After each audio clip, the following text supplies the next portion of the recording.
Lunes 17 de julio. Las obras de la ley. Pablo dice 3 veces en Gálatas capítulo 2 verso 16 que una persona no es justificada por, comillas, las obras de la ley. ¿Qué quiere decir con la expresión, comillas, obras de la ley? ¿De qué manera los siguientes textos nos ayudan a entender su significado? Gálatas capítulo 2 versos 16 y 17. Sabiendo que el hombre no es justificado por las obras de la ley, sino por la fe de Jesucristo, nosotros también hemos creído en Jesucristo, para ser justificados por la fe de Cristo y no por las obras de la ley, por cuanto por las obras de la ley nadie será justificado. Y si buscando ser justificados en Cristo, también nosotros somos hallados pecadores, ¿es por eso Cristo ministro de pecado? En ninguna manera. Gálatas capítulo 3 versos 2, 5 y 10. Esto solo quiero saber de vosotros. ¿Recibisteis el Espíritu por las obras de la ley o por el oír con fe? Aquel, pues, que os suministra el Espíritu y hace maravillas entre vosotros, ¿lo hace por las obras de la ley o por el oír con fe? Porque todos los que dependen de las obras de la ley están bajo maldición. Pues escrito está, maldito todo aquel que no permaneciere en todas las cosas escritas en el libro de la ley, para hacerlas. Romanos capítulo 3 versos 20 y 28. Ya que por las obras de la ley ningún ser humano será justificado delante de él, porque por medio de la ley es el conocimiento del pecado. Concluimos, pues, que el hombre es justificado por fe, sin las obras de la ley. Antes de poder entender la frase, comillas, las obras de la ley, debemos entender lo que Pablo quiere decir con la palabra ley.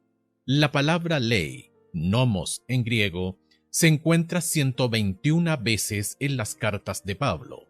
Puede referirse a varias cosas diferentes, incluyendo la voluntad de Dios para su pueblo, los primeros 5 libros de Moisés, el Antiguo Testamento entero, o incluso solamente un principio general. Sin embargo, el uso primario que le da Pablo se refiere a la colección entera de mandatos que Dios dio a su pueblo por medio de Moisés. La frase, comillas, las obras de la ley, probablemente implique, por lo tanto, todos los requerimientos que se encuentran en los mandamientos dados por Dios por medio de Moisés, ya sean morales o ceremoniales. Lo que quiere decir Pablo es que no importa cuánto nos esforcemos por seguir y obedecer la ley de Dios, nuestra obediencia nunca será suficiente para que Dios nos justifique, para declararnos justos ante Él. Eso es porque su ley requiere absoluta fidelidad en pensamiento y acción, no solo parte del tiempo, sino todo el tiempo, y no solamente para algunos de sus mandamientos, sino para todos. Aunque la frase, comillas, obras de la ley, no se encuentra en el Antiguo Testamento, y no se halla en el Nuevo Testamento fuera de los escritos de Pablo, una confirmación contundente de su significado apareció en 1947 con el descubrimiento de los rollos del Mar Muerto, una colección de escritos copiados por un grupo judío, los esenios, que vivieron en la época de Jesús. Aunque está escrito en hebreo, uno de los rollos contiene esta frase exacta. El título del rollo es Mixat más Atorat, que puede traducirse como, comillas, importantes obras de la ley.